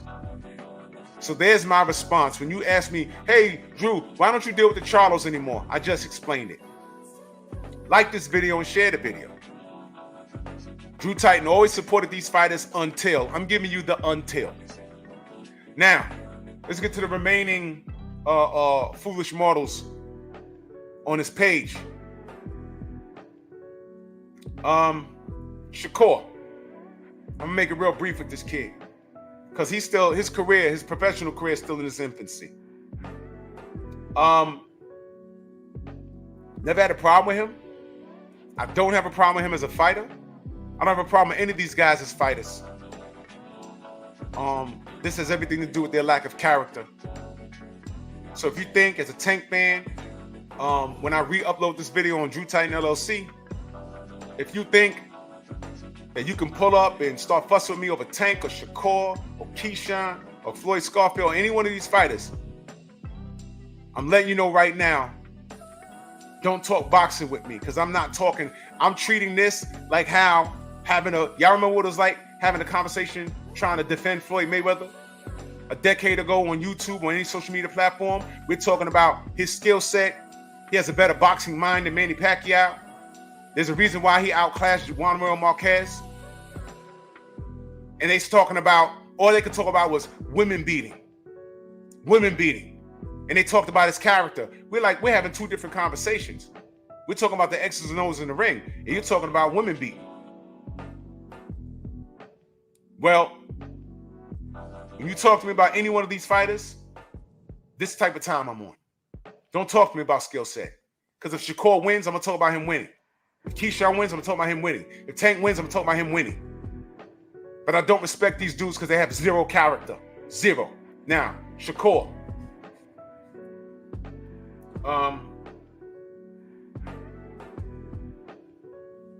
I was wondering what the hell was wrong with him after Devin Haney schooled Lomachenko and he was eyeballing him in that ring. I said, man, that's not a look of a person that actually wants to fight. That's the look of a person that will slip poison in his drink.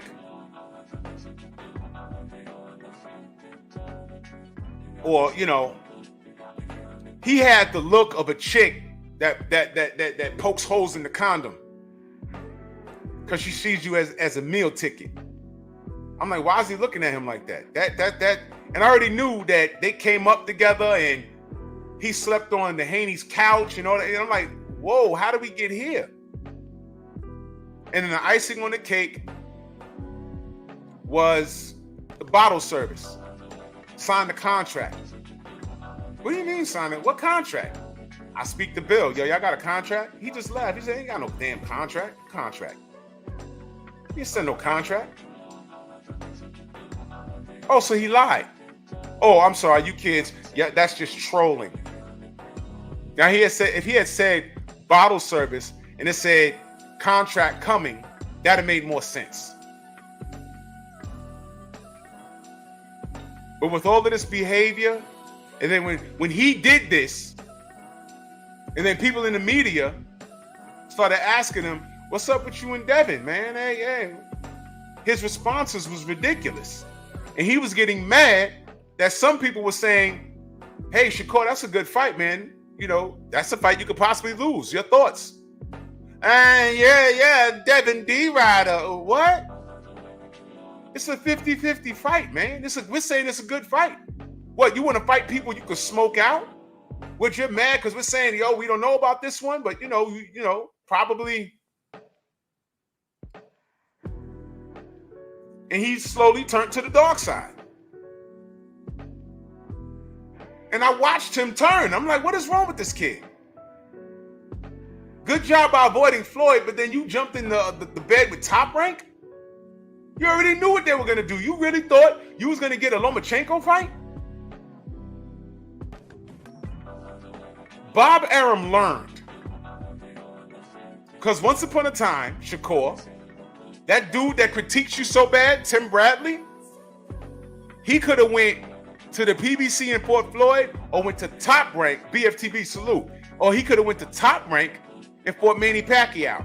Tim Bradley chose to go to Top Rank for the Manny Pacquiao fight. Here's the thing. He fought Manny in the first fight and won.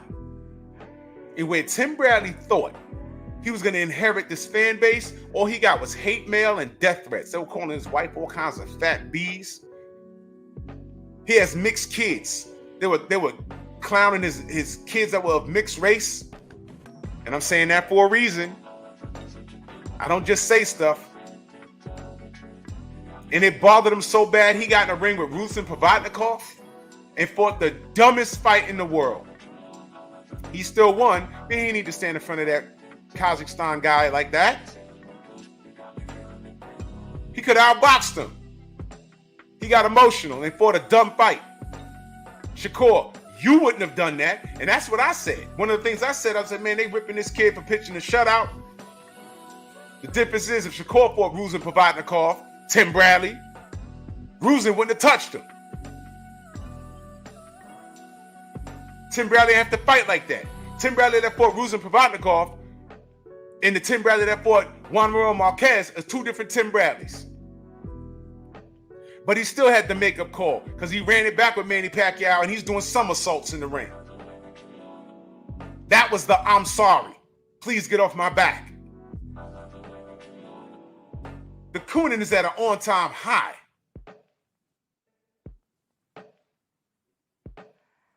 So then Shakur, in a glorified marketing scheme, starts waving a Puerto Rican flag. And it was at that point I asked, what is this kid doing? Now, some cats that follow me, that don't think as deep as me, they DM me. Some of them text me, it's like, yo, Drew, what's the problem with him being half Puerto Rican? I said, nothing. I just find him waving that flag mighty convenient.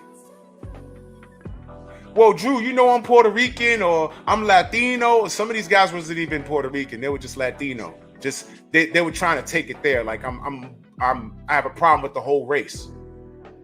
With the whole race of people. No.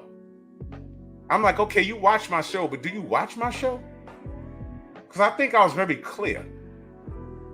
But I'll explain it. It says mighty convenient that he's waving that flag and he's on Top Rank.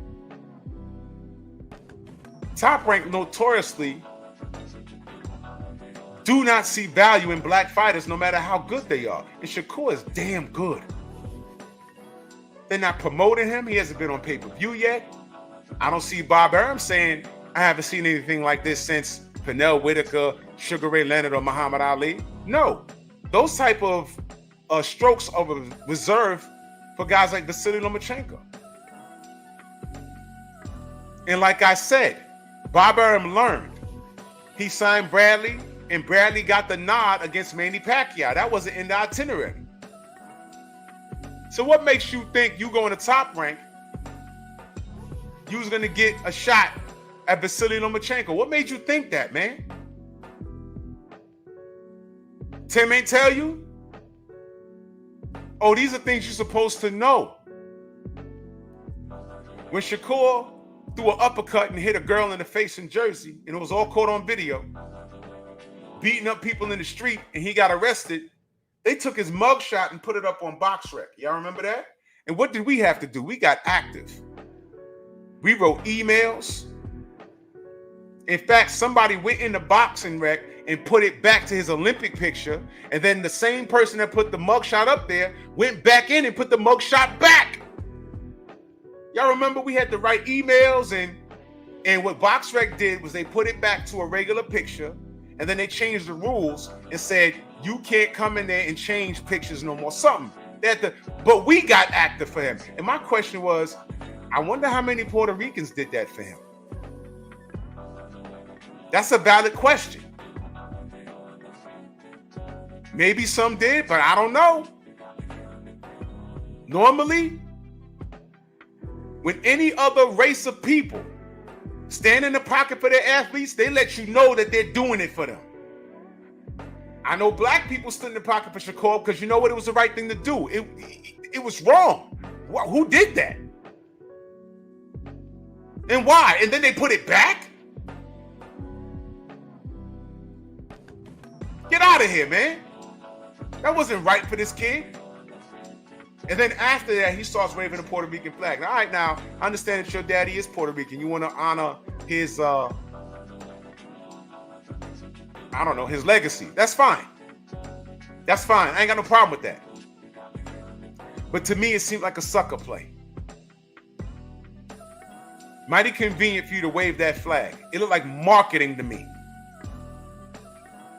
The time for you to wave that flag was in the Olympics, where the Boricuas could have actually saw you. Hey, man, he's American, but why is that black kid waving that flag? Oh, he's honoring his father. That's honorable. You know what? I like that. You should have been waving that in the Olympics, kid. You're named after Tupac, and your last name is Stevenson. You're black. Oh, your father's Puerto Rican? Fine. But it seemed like marketing. Marketing. You were using the Puerto Rican people. That's how I took it. And you gave us your behind the kiss. That's what you did.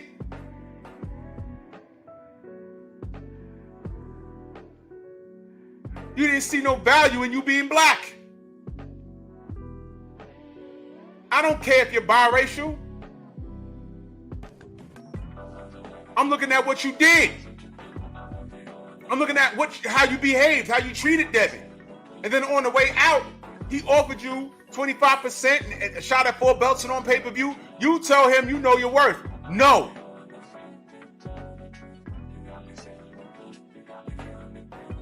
And Fort De Los Santos, you won, but it was a stinker. Did you make as much money with De Los Santos that you would have made with Devin in a shot at 4 belts, a fight that you could have won? Because Devin was drained. Remember you said that, he's gonna be drained. King Corleone, I don't know. But it's like that on Wikipedia too. You can go in there and tweak certain things. And I didn't know you could do that on BoxRec, but when I remember being in the barbershop on Fred's show, and someone in the chat was like, yo, they put Shakur's mugshot on BoxRec, and we all went to BoxRec. I was like, yo!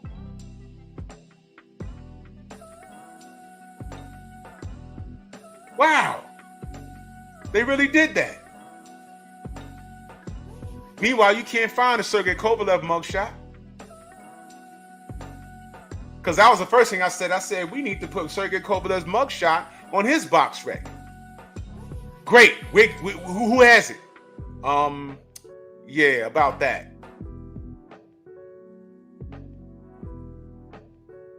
These kids know nothing about privilege. I don't know what his relationship is with his father. I don't know if he's passed on or nothing. But did your mama sit you down and tell you how life works? What it is to be a black person in this world? And there's certain things you don't do. There's certain things you do and you don't do. Just out of respect. Now let's get to this fake Bob Marley, the illegitimate kid of Bob Marley. I ain't gonna be long because his career is in his infancy. Keyshawn Davis, you bigged up Ryan Garcia. The world found out that he cheated. And what do? You and Shakur get on a live stream with this guy, literally begging this dude for a fight. A dude with a loss, a no contest, and a drugged up racist. Y'all said he was cool. I heard you say it. And y'all begging for a fight. Keyshawn, there's no coming back from this. I don't care, you son Teofimo Lopez, but I don't care for that dude either. There's no coming back from this, dude. Every black fighter around Ryan Garcia should be like, nah, don't even speak to me, dogs. It's like what happens don't apply to them. If it involves them making money, it don't apply to them.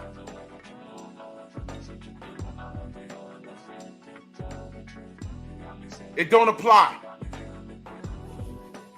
No self-respect, no dignity, no character.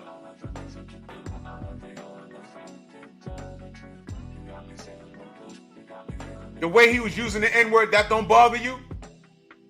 You pressed him, you said something about it, but all he said was, yo, that's just not how I get down. Don't try to push that narrative. And he was like, okay.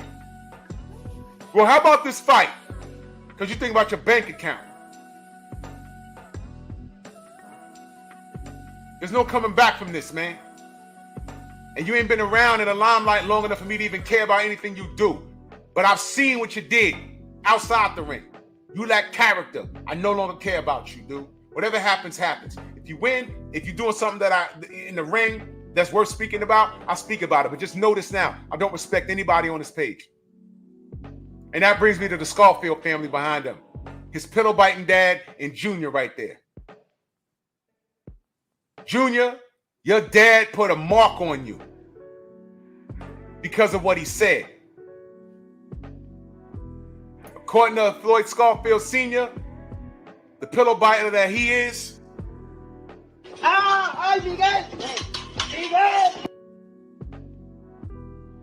According to him, Osterine is not why Ryan won the fight.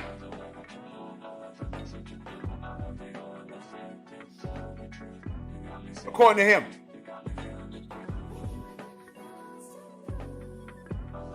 According to him, drugs and cheating is not why fighters win or lose. And he'll try and make that case. You know, AJ just knocked out Helenius. Helenius was drugged up.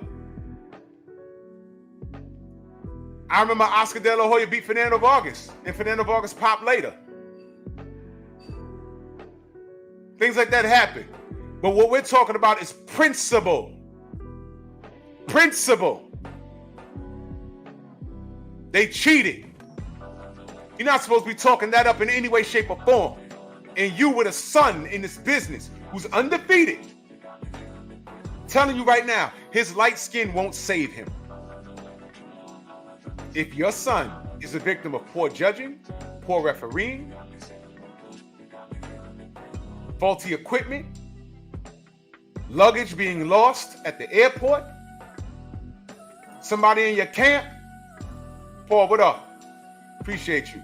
Somebody in your camp giving information to the rival camp. If anything happens to your son, you have removed all complaints by things that you said. You are actually walking around like this business can't come back around. Xavier, what up? That can't come around and do you dirty. These fighters are walking around like it can't happen to him. The only person it didn't happen to was Floyd, and they tried with Maidana. They tried. But Floyd has now sold his soul. He's a part of the machine. So I ain't gonna stay with the Floyd Scarfield situation. You already know how I feel. He's a turncoat.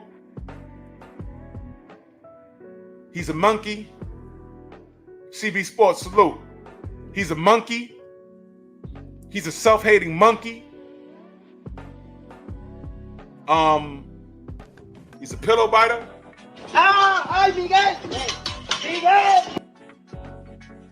And he's gonna get everything he deserves. The midget that he is. And just so as a point of information, Floyd Scarfield is what, 5'5", 5'6"? And his hair-waving, mascara-wearing father is visibly shorter than him. And speaking of short, let's go to Tank Davis. Tank Davis is the absolute worst. He is the absolute worst. He is the fake, he's the most fake brother, the most fake. Okay, Abdullah. That's good information to know.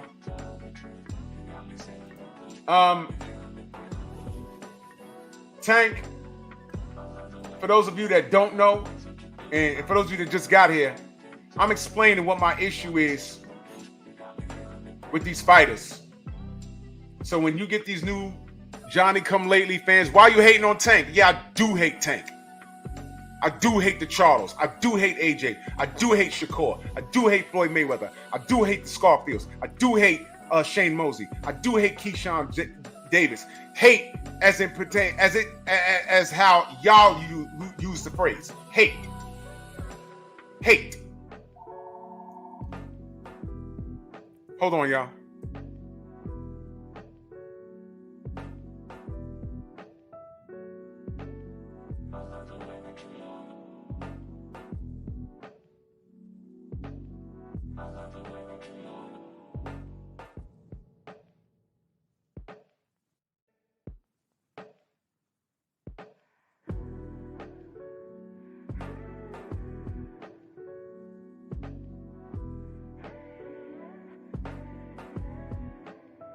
Bert, salute.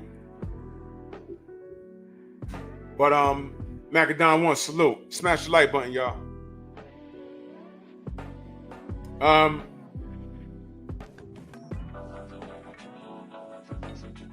You send people to this video when I get to upload it on my boxing channel when I get a minute.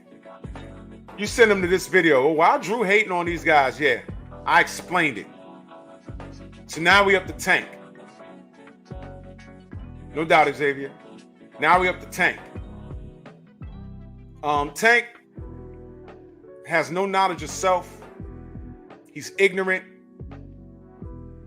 And this is another dude at some point in his life is going to get everything he deserves. And what I don't want is if something happens to him in the ring by way of corruption, that is visible corruption, all you're going to get from me is me pointing at it and saying, look, you see that there? This is actually what we wanted to protect him from, but you know, his ignorant self didn't want to hear it. Now, where do I begin with Tank? I can start anywhere. Now, mind you, to the foolish mortals, I'm not here to talk about anybody's skill set. I'm not here to talk about anybody's skill set. Don't care. We're talking about the lack of character of these black fighters on this page. They have no character. Tank Davis has no character.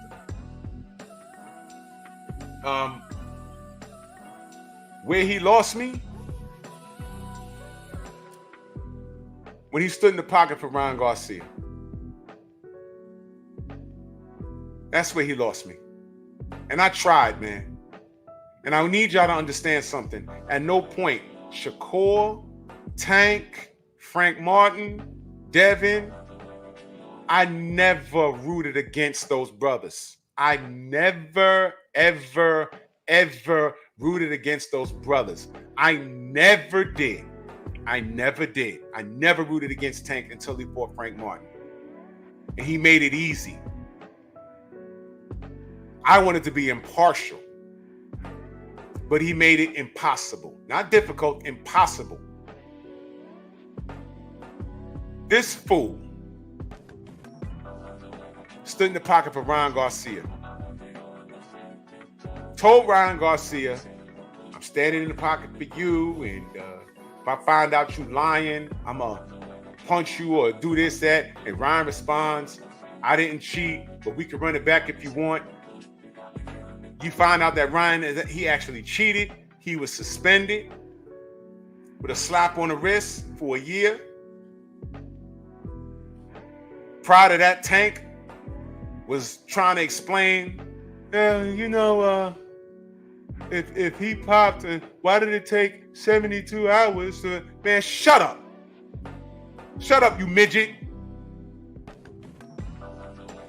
You dummy.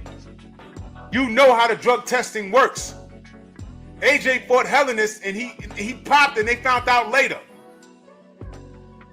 I just told you Fernando Vargas was drugged up fighting Oscar De La Hoya. Oscar got the stoppage, but he was drugged up. There's some cases where people get caught before they get to the ring. But in most cases, they don't. And I'm going to make a huge point after this. You stand in the pocket for Ryan, right? Did you not call Ryan a cheater? Let me put this up there. Did you not call Ryan Garcia a cheater?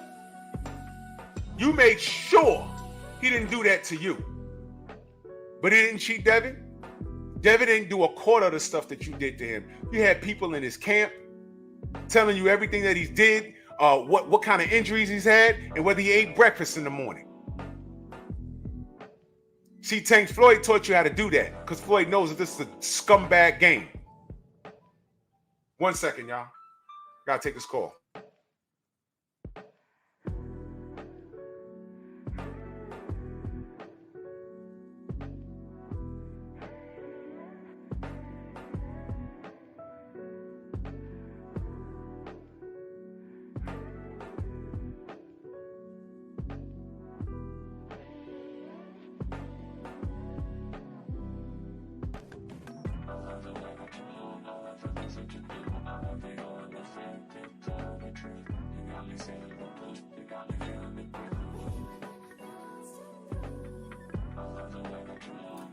I swear to God, I asked people to call me at 12 and it's 11:20. What are you doing?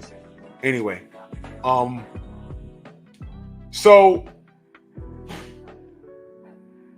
Tank made sure Floyd trained him well. He made sure he left no stone unturned, and he drained Ryan into that fight. He called Ryan a cheater. So how do we go from that to everything that you knew he was going to do to you, he didn't do to Devin? Devin and Deontay, their issue is they thought that some of these dudes that they were in the ring with had integrity. That's what they thought. And now they understand there ain't no integrity in this sport. But you see, Tank understands that too, which is why you won't be able to cheat him until you'll be able to cheat him. Now, Floyd done sold his soul, and now Floyd is his enemy. So now he needs to watch his back, his front, his side, his north, south, east, and west. But how did we get here in this picture? This dude cheated your Muslim brother, Abdul Wahid. Yeah, I'm going there too. And mind you, this is after Ryan Garcia had a meltdown in a hotel and was escorted out with a helmet on his head, looking like Magneto from the X-Men. Next time, if I find out you cheated, I'm going to slap you. This will look like a slap to me. But, you know, Tank is no stranger to threatening people and not making good on them. Pulled up on Devin, right? Not on some brotherly stuff. Pulled right up on him to beef with him at a club. For what exactly? What was that? Your Muslim brother, your black brother. And you had a fight lined up. Why are you pulling up on Devin like that? It could have been for a fight because Turk Al-Sheikh said, I got 50 million for you in Saudi. You could fight Devin for 50 million. He said, send me 2 Ferraris. I don't know what kind of math that is, but I ain't going to put that on the city of Baltimore. I'm just going to say that this kid is an effing idiot. You could buy a bunch of Ferraris for $50 million. What's wrong with you, dude? You could buy at least 4 and trick him out. But you could have fought Devin for $50 million. But you pull up at a club and threaten to slap him for free? What? Where's your character? Especially since this guy that you're shaking hands and smiling with, this guy cheated Devin. But you don't care. You want to invite him out to buy him drinks, right? But I know. The young cats can be like, oh, well, he was just trolling. No. Listen, trolling gets you stomped out in my day. Trolling gets you stomped out today. Don't be coming up to me whenever you see these white kids, whatever, they're phoning out, interviewing people, or these young black kids. No. You ain't gonna play with me. As soon as they come up to me, it happens in Times Square when I walk through Times Square. Hey, excuse me, can I ask you a question? No, get away from me. I know what you're doing. I'm on social media. You're gonna ask me no trick questions, and no. I will knock your teeth out your mouth. You ain't gonna play with me. I grew up throwing hands. What about you? Everything is a joke. It's not a joke. How many of those kids trolled in the street and got killed? Look that up. A lot of them. Look that up. Ain't work out. Oh, he was just out there, doing content. Yeah, you played with the wrong one. And they thought they was actually getting robbed. There was this one white kid who did something to this black guy, and the black guy thought his life was in danger. He pulled out his legal carry and shot the kid and killed him. And they went to the video and everything. They said, oh, no. He thought he was getting robbed or something, so he defended himself. Stop playing. So you can't tell me he's trolling. Ryan Garcia said he wanted to resurrect George Floyd, delete him again, and join the Ku Klux Klan, and here Tank is shaking his hand. And even I think the George Floyd comment was after this, but still in all, you on Twitter every day. Where are you on Twitter talking about, man, that's bad, Ryan? He said nothing. Now let me bring this full circle to y'all, because I know a lot of people y'all just don't hear me, or y'all just still regardless. I love Tank. Let me point out some facts for y'all. Non-black fighters. Margarito was caught. He was thrown out of the sport for 1 year. Bob Arum brought him back, and he was awarded with a Manny Pacquiao payday. He paid for it with his eye being permanently deformed, but whatever. He still got a Manny Pacquiao fight for trying to cheat Shane Mosley. But he cheated Kermit Cintron and tried to kill Miguel Cotto. Eventually, Cotto got his lick back, but he should have been thrown out the sport. Y'all remember Cletus Selden, who's an active fighter now? The Hebrew Hammer out of Brooklyn? He beat Zab Judah. Zab Judah almost died. He had blood on the brain. Come to find out, Cletus Selden popped dirty. Did y'all know that? Cletus Selden, I think he just fought not too long ago. But no one cared. Robert Helenius was suspended for 2 years for popping dirty after AJ knocked him out. But I remember looking at AJ's face. AJ looked like he had a fight with a monster because his eyes were swollen. I said, dang, either he swells easy or Helenius really got some pop. Canelo was caught, got a minor suspension. He was the first franchise champion when Charlo's turn came up. No one cared. So he ducked Maul Charlo. He's still considered the face of boxing. He ducked Triple G. When Mauricio Sillyman said, hey, it's time for you to fight Triple G, he said, nope, take this belt. I ain't doing it. Y'all remember that? Remember Triple G? Just give me my belt. Well, eventually they fought. He fought to a draw. A lot of people thought Triple G won. But then Canelo popped. Nobody cares, right? Boxing media, speaking of Triple G, they compared Triple G to Marvin Hagler. And they sold that idea to the public. Listen, man, Triple G was not even as good as Bernard Hopkins at middleweight. They went straight to, they just skipped Bernard and went straight to Hagler. That was spitting off faces of community. Nobody cared. They told us that Vasily Lomachenko was the best thing since Muhammad Ali and Sugar Ray Leonard loses his second pro fight. Nobody cared. He kept getting opportunities. He has 3 losses right now. And we just knew, and I'm talking to Tank fans, we just knew he was up next. He sat back and said, I'm bored with it. I don't need to do it. I'm good. He's acting like the A-side. I'll do it when I'm ready. Meanwhile, you two mongoloids, Shakur and Tank, y'all fight it out so he could swoop in and pick up the scraps. But y'all don't care. We as a community we've been through this and much more. So why is it that in this atmosphere, we are seeing the rise of these knuckle-dragging super apes? How is this possible? I'll tell you why. The lack of black fathers, the lack of teachings of black fathers, because you can have a black father, but if your black father's a street dude, it's not going to make any sense. It's not going to make a difference. The lack of self-awareness, the lack of history of the sport as it pertains to black fighters. You think just because you got 10 million in your bank account, that makes you have all the character that you need to exist in life? No. Look at Money Mayweather. All the money in the world, no character. He's bought and paid for. No character.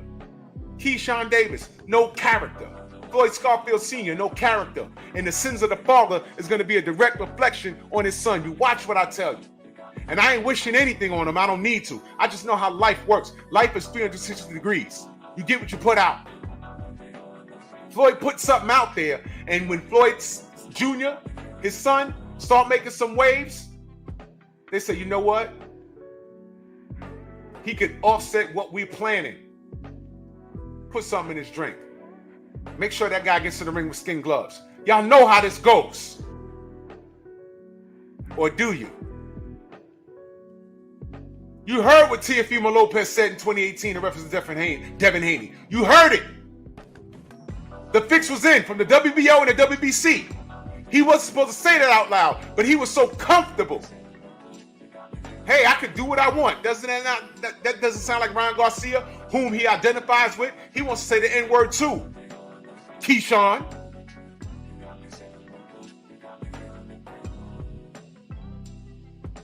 When are y'all gonna wake up? Never. So I don't look for y'all to. I used to say, who raised these kids? Not any real black men that I'm used to being around. Shane Mosley is just a crybaby. He's just mad because he got caught. And he's not taking accountability. But if Floyd Mayweather Jr. has no character, look around you. Look at this page. He's been around Shakur. He's been around Tank. AJ has no knowledge of self. He's learning late in life. When George Floyd was murdered, all he did was pick up the microphone and said, yeah, black people, we need to support our own business. And Twitter tore him up. AJ, I hope you lose your next fight. He didn't say kill Whitey. All he said what black people need to do was everything that the China ban does. There's a place called Chinatown in every city in the United States, probably overseas too. We have a Chinatown, we have a little Korea, we have a little Italy, we have a little Tokyo, right here in New York.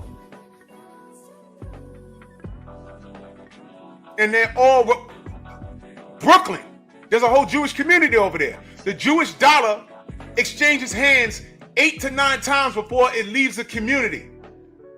They take care of each other. They support their own businesses. AJ grabs a mic and says black people need to do the same thing, and they want him dead. I did a video about that when it happened. And I said, why is it Eddie Hearn all over Twitter and talking out loud, leave him alone, he's right. He didn't do that. He played politics.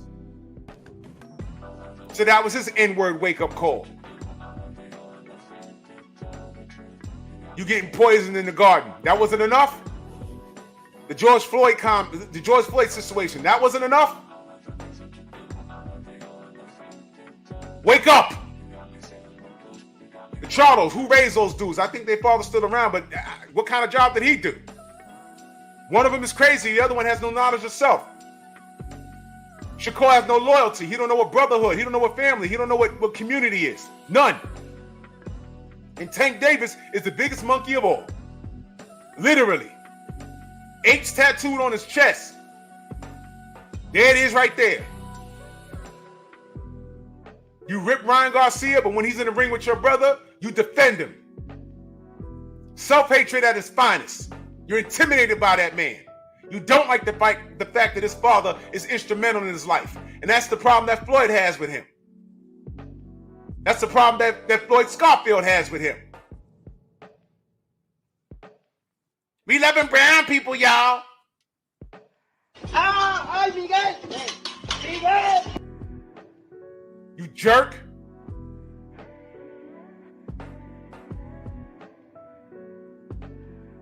These guys are not my brothers. I supported all of these guys at one point and I explained it. So if you can look past all the nonsense and support these guys unconditionally, you go right ahead. If they're doing something in the ring that I care about, I'll talk about it. But I'm talking about the fight. I could be at a fight and they could be surrounded by cameras. I don't want to talk to them personally. I don't. It's hard for me to support you when you have a lack of character. I never rooted against Tank, and that's the difference between myself and the rest of these fools. I never rooted against Tank until he pulled all of this recent nonsense. You Tank fans root against everybody else that's not Tank. You hope Devin lose. You hope Frank Martin lose. You hope Shakur lose. Shamsai said it yesterday. Y'all quiet as hell. When Devin and Bill was around, 135, Bill had to do everything. Bill had to call Al. Bill had to take short money, something that they've done in the past. Bill had to do everything. Well, Devin's at 140 now. So now Shakur, who's a belt holder, and Tank's a belt holder. Y'all quiet. I don't hear anyone call Jay Prince, call Al Heyman. I don't hear none of that talk. I don't hear it. So I don't support this kid, and I don't support his fan base. You guys are knuckleheads and knuckle draggers. I don't respect you. I don't like you. I don't respect Tank. I don't respect anybody on this picture. I don't like anybody on this picture. I'm going to keep it boxing. If they have a classic fight, I'll talk about it. But don't ask me, hey, man, but, I heard Tank is a good kid. No, he's an a-hole. Well, why do you say that? Well, go to my channel, and it says Drew Titan always supported these fighters until. You're going to see some pictures there. And just listen. Tank burned the bridge with me. All these dudes, you don't put in your immediate circle. And that's what I live by. If I don't think I could hang with you and break bread with you and just talk real life stuff to you, because all of these dudes are idiots. I can't talk no real life stuff with any of these dudes. I believe that. Especially Tank. I'm his senior. If I ain't talking about the latest rap song or tattoos, I ain't nothing to say. He could be my child, literally. Literally.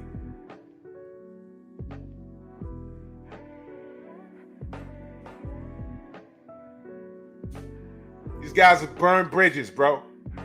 And these guys are not my brothers. If you keep people like this with the lack of character in your circle, it's gonna happen to you. And I'm saying don't complain. They're about themselves. And they don't care what happens to you. They don't care about you.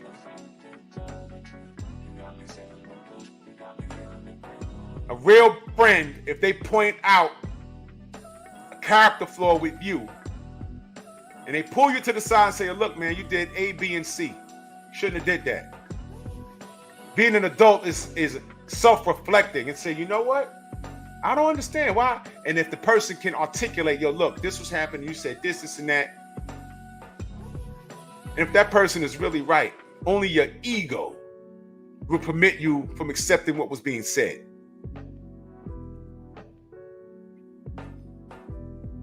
But if you're an adult and you could look back and say, man, you know what? You're right. That shows character. Tank Davis has no character. The Charlos have no character. Anthony Joshua has no character. Shakur Stevenson has displayed no character. Keyshawn Davis has displayed no character. Floyd Scarfield Sr. has displayed no character. Shane Mosley is surprisingly lacks character. A decade later, you still blaming Victor Conte, dude. You lack character. I don't trust you dudes. Stay away from me. I hate boxing, y'all. I really do. Because I know what it entails. And if y'all not subscribed to Scrapbook, because to understand what's going on in the future, you have to understand the past. Because these dudes will turn around and get poisoned and be like, oh my God, the judges. Did we not see what happened to O'Shaquie Foster? That was corruption at its finest. Now they ordered an immediate rematch. And this time, Shaq might go out there and do something out of character and get himself hurt. Because he might go in there talking about, hey man, I outclassed him. What more can I do? I got to knock him out. He might put himself in harm's way now and do something out of character and hurt himself. But we shouldn't be talking about a rematch. He should still be champion. But you don't look at what they did prior. They tried to get him. They tried to get him in Mexico. They tried to get him in the fight before that. They let a Mexican guy, get to the ring with loaded gloves. You remember that? They've been trying to get this guy for a long time. Now they got him. And the best they could do is order a rematch. Not narrow it down to say, well, what judges did this? Mauricio Suleiman was just talking about in championship fights, I need 6 judges. Magically. The same guy who started franchise status. The same guy that said, oh, Fury didn't cheat. I was in both locker rooms. Tay Jones sent me videos. He said, no, he wasn't there. He was there long enough to see who. I said, who wrapped their hands, Mauricio? I don't know. But you was in both locker rooms. He's lying to our face. Alejandro Jimenez and Franchon Cruz deserve. Never forget these things. Bob Arum. some dude was debating with the FTB a couple of weeks ago. He said, "Oh, you gonna tell me Bob Arum's a liar?" I said, "Does he know who?" Oh my God, Bob Arum's whole office was invaded by the FBI. Bob Arum admitted that they fix fights. The WBO has a no black fighter board in their offices. The late Cameron Duncan confirmed that. So all these Negroes are operating under those conditions, and there ain't no cheating in boxing? It's not a question of what happens to you, it's when it's gonna happen to you. But I ain't got time to school these kids, because they got millions in the bank and you can't tell them nothing. I'm just watching. But when it happens to them, I'm gonna be right here saying I told you so. Salute to everybody in the Venmo, the Cash App, the Super Chat, man. Much love and appreciation, everybody, man. Stay blessed. And you already know what time it is, man. Bronx on deck. Move! Why are you gay? Who says I'm gay? You are gay.